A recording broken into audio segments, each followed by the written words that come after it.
Uses solid primitives, prisms, spheres, cylinders, cones, and Boolean, that is union, subtraction and interaction, to create the solid model. The lack of editing or redimensional capabilities. If there is a change in the design, the model in most cases will have to be reconstructed. Some what they call freely downloaded from the net package which I use comes from this. But then since usually we have done a real big goof, it is not a small adjustment, I am more used to making the whole thing again. I will show you a last example in the end. Prep method start with one or more wireframe profiles, create a solid by extrusion, sweeping, revolving or skinning these profiles. Boolean operations can be used and the solids from these profiles can be made. Solids can be created by combining surfaces which have complex shapes through a sewing or welding operation, used for example to create the body of an aerodynamic vehicle such as an airplane with designed wing profiles. These two methods can be combined in order to create the desired parts. Each of these methods has its limitations, and parts which are difficult to create using just one or the other method can be created by using combination of both methods. I will probably come back to this later on when I introduce you to one of the things we have. Combined solid and boundary representation can be combined in order to create desired parts. Each of these methods has its limitations. Most commercial solid modeling systems hybrid use both of them. 3D feature based solid modeling is becoming the preferred modeling of mechanical engineers everywhere, especially things which involve fabrication using conventional fabrication process. Feature based models allow operations such as creating holes, fillets, chamfers, bosses, pockets to be associated with specific edges and faces. When the edges or faces move because of a regeneration, feature of operation moves along with it, keeping the original relationships. This is the genuine growth which we intuitively do in our brain when you look at the objects themselves. If the features are not referenced correctly, they may not end up in the correct place, the models are generated. So we have this stuff about something which will be in the center to the edge and so on. It's a matter of initial training and tremendous experience. And generally people try to stick around with known limitations, and luckily for us the fabrication shop has a limited number of various operations. If you are to take a hexagonal headed screw, an Allen key, the key dimensions are fixed, the head dimensions are fixed. Understand? No? We have a key, then we have a head in which hexagonal key is there, head dimensions are fixed and height of the head is fixed, and then at the bottom various screw proportions and all are fixed. Probably started with DIN, VSM and eventually adopted by SI and ISO various dimensions. The advantage of this is they are nearly interchangeable, and CAD packages make use of it. In fact, it is a library components which are available directly. If you want a M6, the length of maybe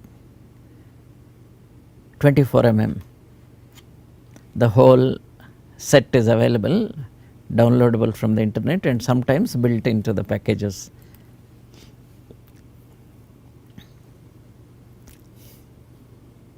Read it yourself before I read it with you.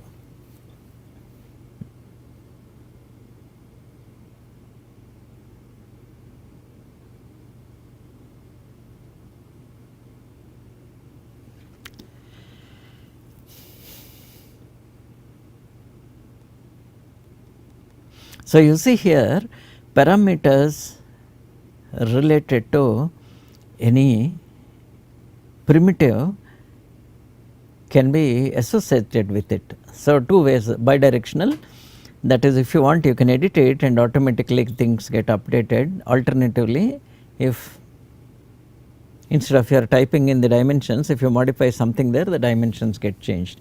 Magic is real process involve using cutters, involve what you call routers, and involve end mills and all that. No, they all come in steps. Like inside, if you take a mill for making a routing, typically a 4 end mill is a reasonably tough or stable object which is available in that. Unless you want it very, very small, the corner radius can afford to be about 4 and then in case something square has to be put, they take it into the corners and so on. These things can easily be incorporated into your model. You see, the second important thing is these modelers, you just read the first one. I will read it in myself before I start.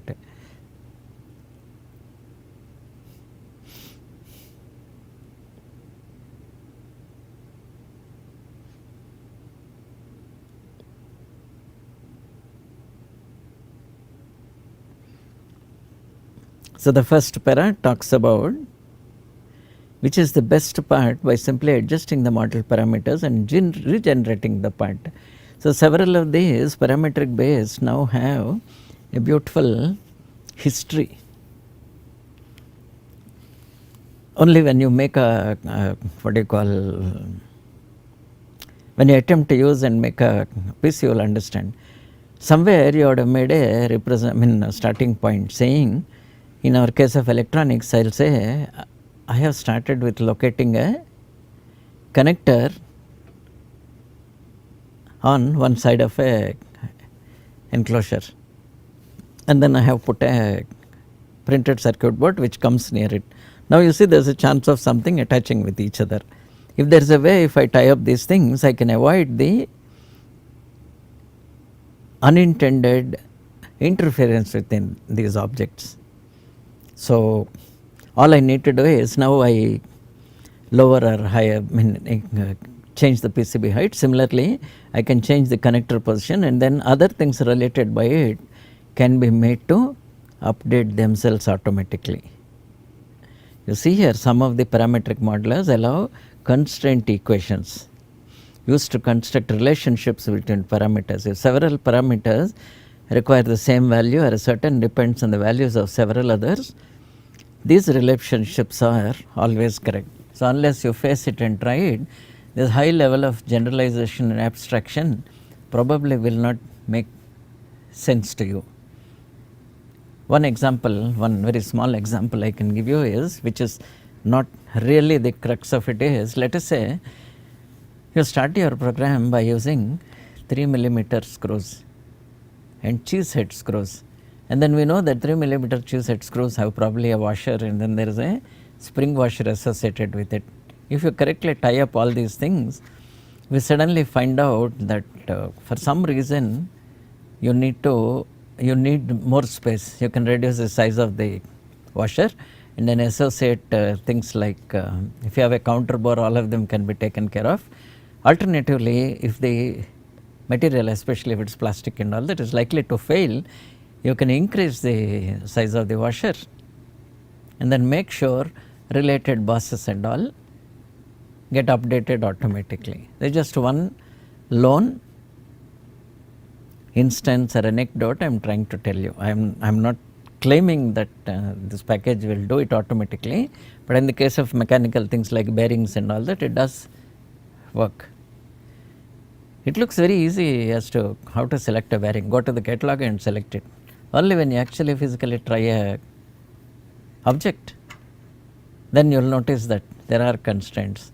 I wish I had another object like this. You have seen here the slide there shows about how entities can be located. So, my next slide shows you where to put the various parameters. So even if I were to talk about a watch like this, which is actually simple, there is nothing much about it. So it looks like you can put this what you call illuminating button anywhere you like. Similarly, you can put all these things anywhere you like. But if you can tie them, entities can be located at the origin of curves, end of lines or vertices, midpoints of lines and faces. Similarly, can be located at a distance at the end of a vector from these points. So if I read it, I mean kindly read it yourself because I had a little mixing problem. Kindly read it for yourself.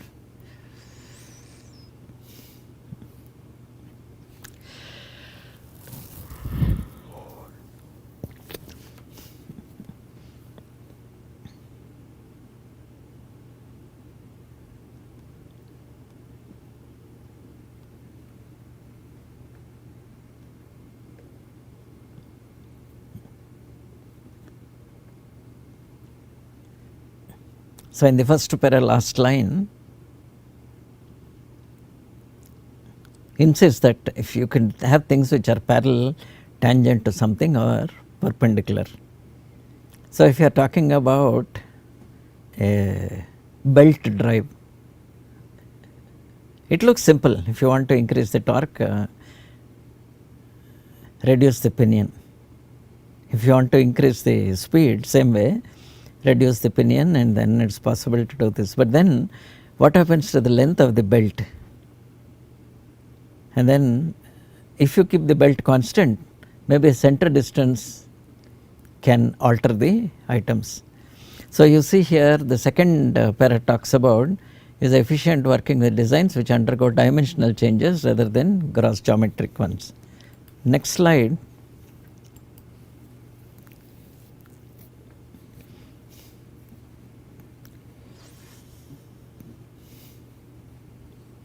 Dynamic modeling uses flexible model creation and refinement concepts to allow designers to capture ideas in detailed models without focusing on the underlying history. It allows creation of features that are not fully dimensionally constrained. I thought I'll show you this.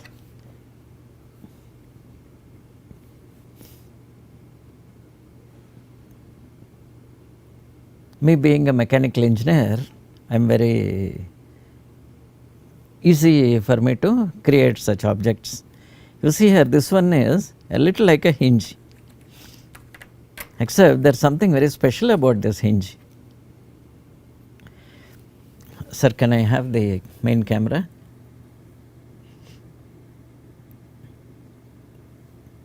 I have a hinge in my hand, which is conventionally what you will fit for a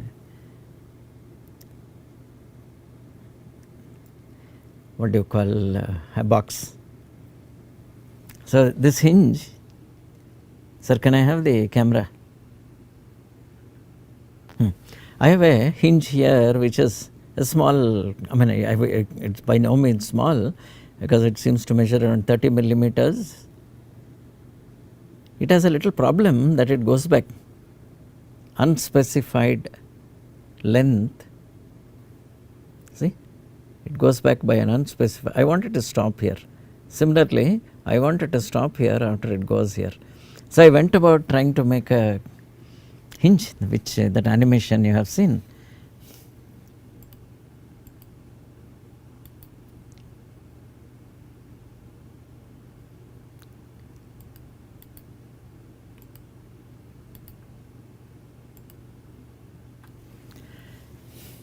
You see, some very interesting thing is by adjusting this edge. I have an edge here. By adjusting the edge here, I am able to make sure that it goes down by adjusting this feature, and then to make it move smoothly, I need to give a radius there. This has been somewhat simplified. By the same logic, I can probably make a smooth surface here and then try to see how well. This is typically one way of, it's a, I do not know, I mean I am not very familiar, rather I am not able to remember because each package uses its own names. You see here, to make it visible, a small radius has been added here in the corners, and this line here represents that these things are surfaces. So, it's surface with the edge visible and so on.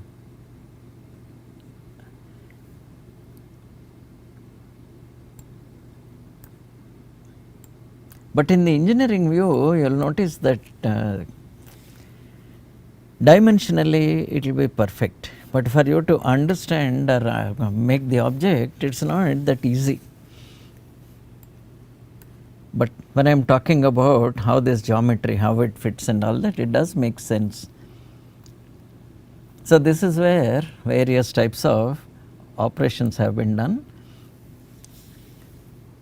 This is a little, not actually a wireframe model, but then it shows the surfaces that are attached to each other, because the edges are also shown, and edges have a small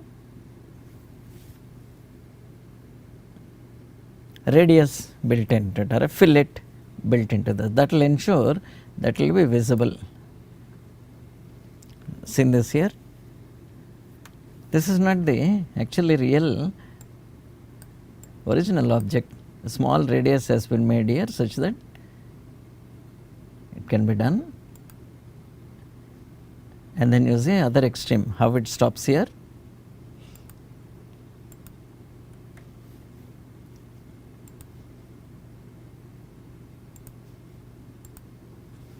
This is slightly different from the earliest that the models I have seen. You have seen that slight amount of shade has been given to them to make sure that these things look slightly better. Okay. So, we have all these nice things here.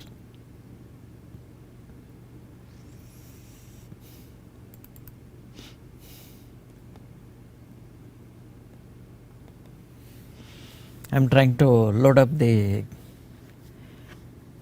one of the what do you call beta versions of a package which I have. I hope it opens. Okay, and I'd like to thank the McNeil Associates who have been good enough to give it to us. You see here, if I now go to this window,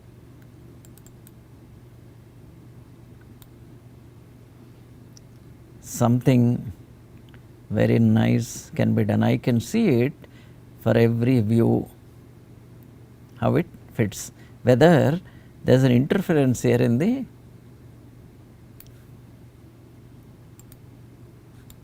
scene here. I do not see any interference at all. Now, if I were to rotate this object,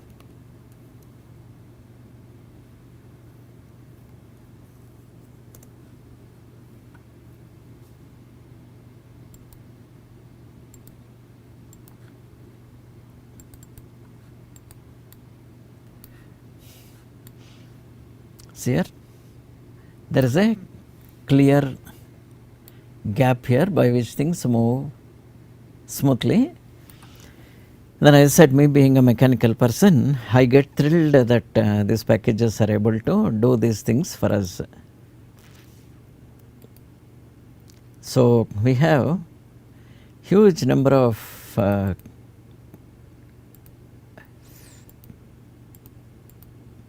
options that are possible and a huge number of packages that are available. I thought maybe this is the one I was reading out from you. Okay, this is something I have retrieved it only this morning. I suggest you two people go and ask for what are all the various available packages that are available in the market, and then some of them allow you to download a trial version, and if you are a student or a first time user for a short time, it is nice to make them eventually you get what you pay for. So if you pay the full whatever is there, you get support and upgradability in case you change your platform from a simple PC eventually to a workstation, or you have a terminal which is the other workstation, because we had release 12 netware version from Novel for a long time, until when we checked out our Novel netware and we moved on, we got support, and then eventually after that we have moved out of that whole space of teaching CAD, and then students learn the other softwares from the college. At the undergraduate level they work, and then we'll go at the graduate level. So things have been moved out, though the other people use. Now coming back to my monitor there, you will see that one of the earliest things is the Autodesk design suite. If you think of mechanical, first thing that comes to your mind is AutoCAD. AutoCAD is developed and distributed by Autodesk, is used for creating 2D drawings and can be used for 3D. In my opinion, 3D modeling and so on and so on, it's the best software. But again, it's an opinion about the person who has compiled this thing. But I am sure the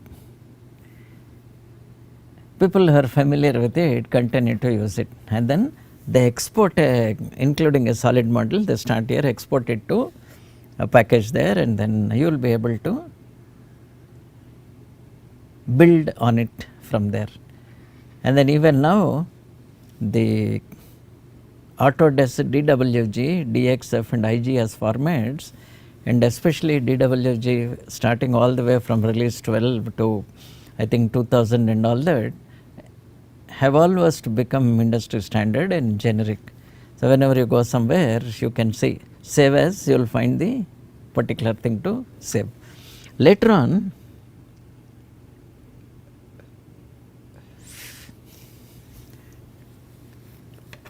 Inventor now, what do you call, it's a beauty for people who started with Autodesk suite packages. Easy for people to learn, and then in case you have started, especially when the HP and the Houston printers came, somehow that printer format and Autodesk's things matched very well. With any problem, we could take prints, and backup is out in the market. You can just upload the your whatever file you have, and they fit everything neatly depending on whether you want a A1 or A0 print. Nicely they come, and then even today it's worth keeping a print, because my floppies don't work. Original, we also have, nobody will believe that there was an 8-inch floppy. They don't work anymore. Then we have 5-inch and all that. Even sometimes I find that corruption takes place in hard disks. Pocket hard disks also have corruption. So whenever you have signed contractual thing and all that, no, original hard copies are still kept somewhere. And for this purpose, the original Autodesk formatting and printing still works very well. And by default, anybody else also gives you backward compatibility. And I am sure lot of you have come to good old Pro-E. Creo Parametric, normal as professional engineer, is developed and marketed by Parametric. It's a CAD CAM CAE supported software. Unlike the earlier, what do you call, the Autodesk suite, which is only little to do with drawing, design and making things, this particular Pro-E became much more mechanical than simple computer aided design drafting. It had various advantages, including what do you call parametric feature based 3D modeling.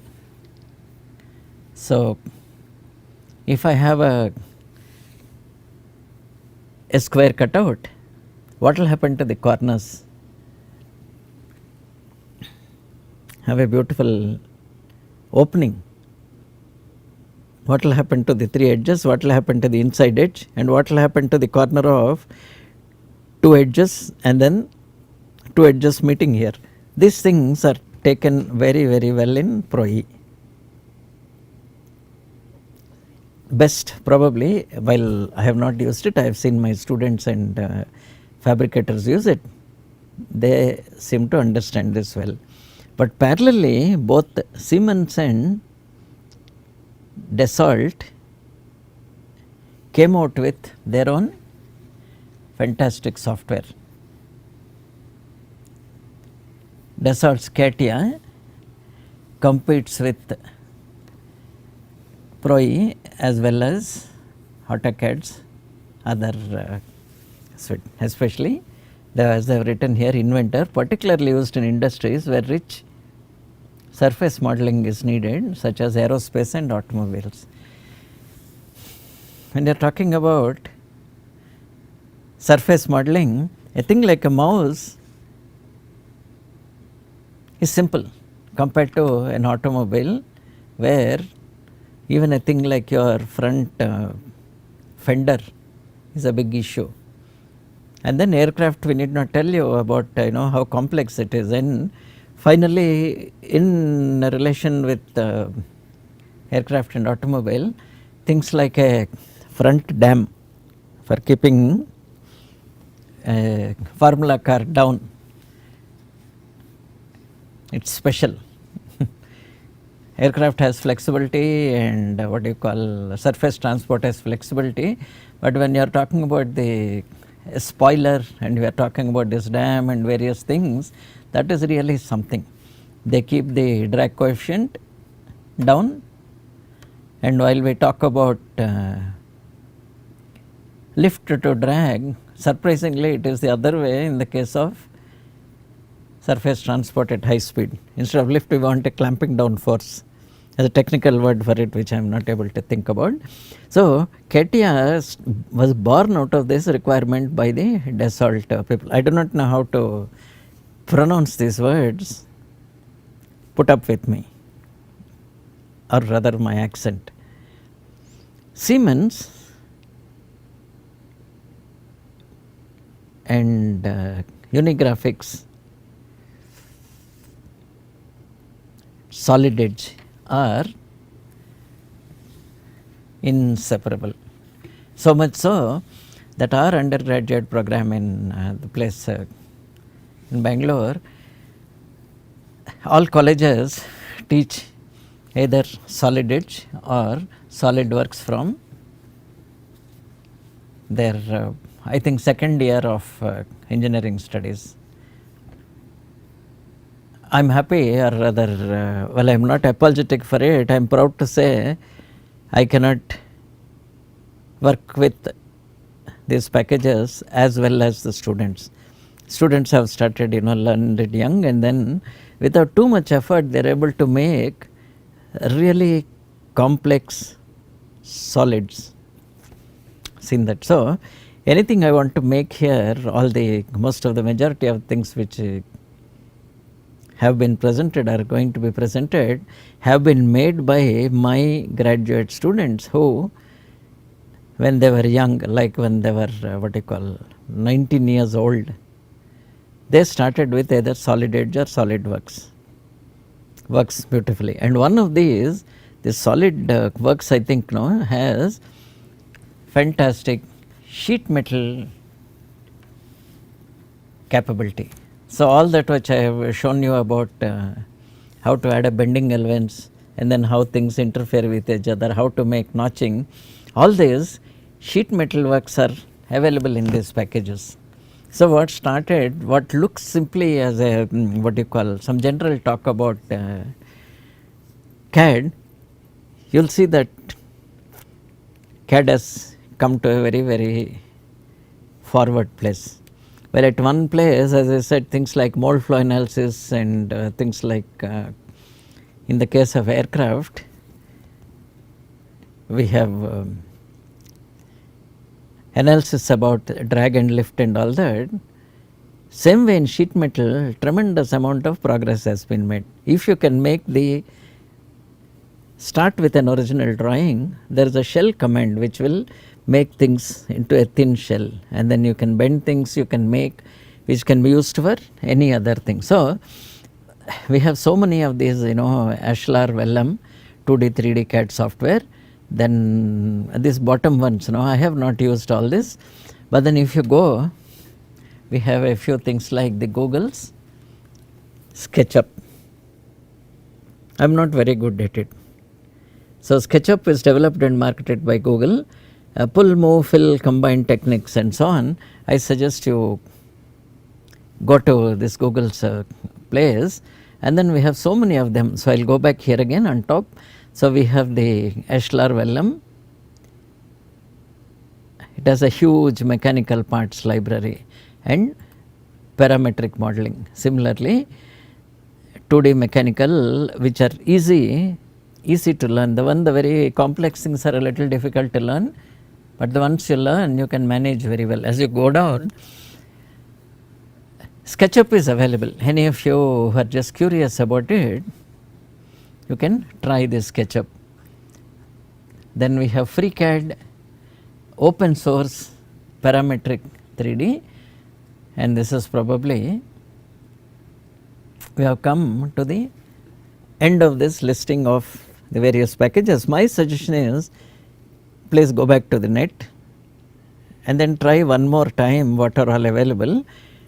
And in case you are in a group or in a friends circle, you can always learn from them. Otherwise, any of these packages have their own tutorials and things built inside.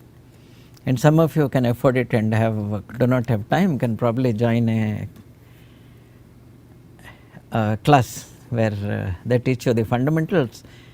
It is expensive, but expect that you get support with the package. In case you are stuck, they won't think you are a dumb fellow or asking the same question and again and again.